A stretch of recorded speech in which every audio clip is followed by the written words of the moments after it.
اور ابھی آپ کو اہم خبر دیں گے شہباز گل کے خلاف بغاوت پر اکسانے کے کیس کے حوالے سے آپ کو بتائیں کہ شہباز گل کے قابل ضمانت وارنٹ گرفتاری جاری کر دیے گئے. ڈسٹرکٹ اینڈ سیشن کورٹ اسلام آباد نے سماعت کی ہے. تفصیلات جان لیتے اپنے نمائندے احتشام علی ہمارے ساتھ موجود ہیں.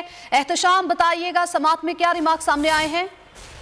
بالکل شہباز گل جو ہے مسلسل عدالت سے غیر حاضر رہے ہیں اور عدالت بار بار ان کو وکیل کو کہتی رہی کہ ان کو پیش کریں، لیکن شہباز گل جو ہے آج بھی عدالت میں پیش نہ ہوئے. اس موقع پر جو ہے مخالف وکیل تھے رضوان عباسی، انہوں نے عدالت کو بتایا کہ شہباز گل بہانے بنا رہے ہیں اور عدالت میں پیش نہیں ہو رہے. تو عدالت نے آج ان کے جو ہے قابل ضمانت وارنٹ گرفتاری جاری کیے ہیں اور عدالت نے یہ ان کے وکیل کو ہے 2 لاکھ روپے جو ہے مچلکے جمع کرائیں اور شہباز گل کو اگلی پیشی پہ لازمی عدالت پیش کریں، نہیں تو ان کی ہم ناقابل ضمانت وارنٹ جاری کریں گے.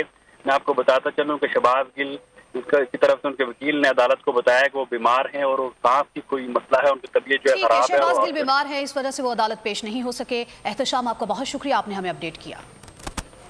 اور عمران خان پر قاتلانہ حملے کی تحقیقات میں نئی پیش رفت سامنے آئی ہے. مرکزی ملزم نوید مہر اور اس کے ماموں کو 12 روزہ جسمانی ریمانڈ پر JIT کے حوالے کر دیا گیا ہے. مرکزی ملزم کا 4تھی بار ریمانڈ منظور کیا گیا ہے. ملزمان کو دوبارہ 3 جنوری کو انسداد دہشت گردی عدالت گجرانوالہ میں پیش کیا جائے گا.